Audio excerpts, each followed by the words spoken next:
This building was being sold at $1,000 a square foot. Miami had never seen $1,000 a square foot prices.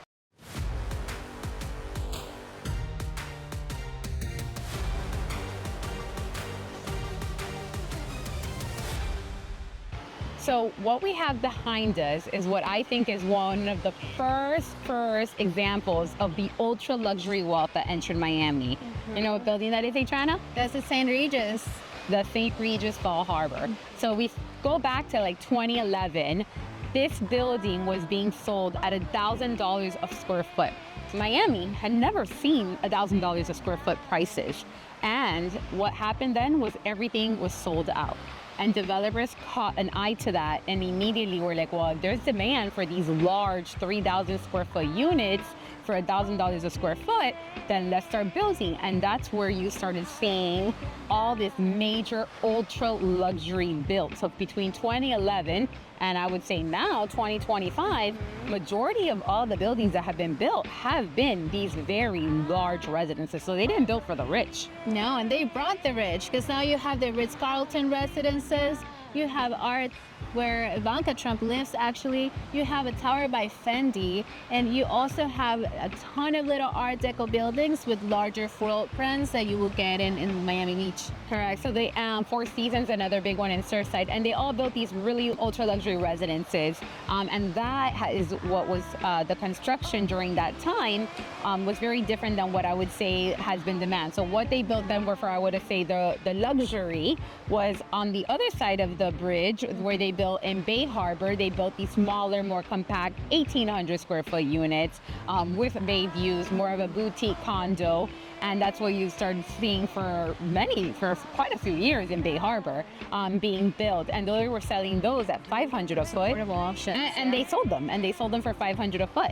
So what's interesting is now, you know, there's not a lot of land left on the beaches, and the few parcels that are available are coming out at prices of $5,000 a foot, $6,000 a foot. We've never seen these prices in Miami, but they're coming in with these ultra luxury brands, and we'll see if they get them or not. I think it's a matter of time.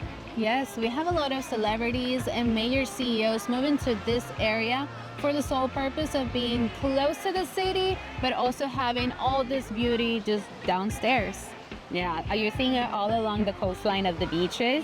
And, you know, a lot of the older condos are having buyouts. You are seeing a lot of these older buildings. They are getting offers now to buy out the entire buildings from developers. It's not an easy task.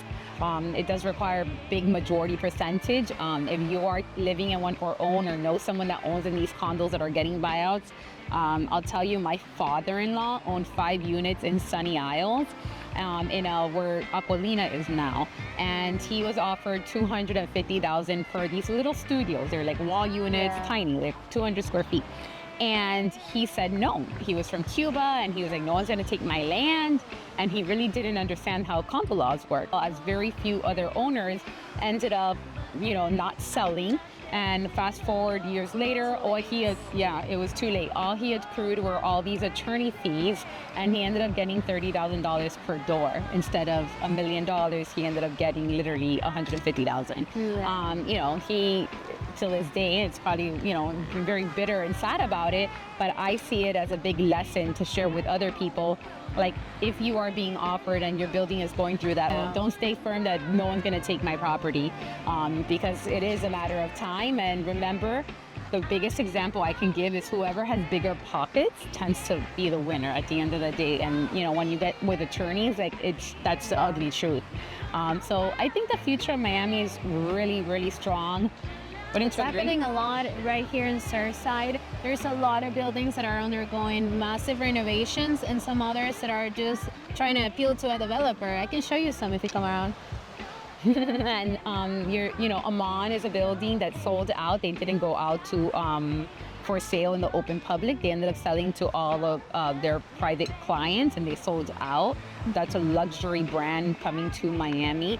And there's a few others, names can't be said yet, that are also coming in to make Miami their home. So I do think what we're attracting is like the top 1% of every country to have a place in Miami, to have a home in Miami. Yes, I'm in interested in Miami Beach, Miami, Bal Harbour, I'm Joanna Jimenez. I'm Adriana Roseno. And we are with the Opus Group at Compass. Our team specializes in residential properties. We help a lot of people selling, buying, relocating. So if any of that appeals to you or you want to learn a little bit more of, help with this, feel free to reach out to us.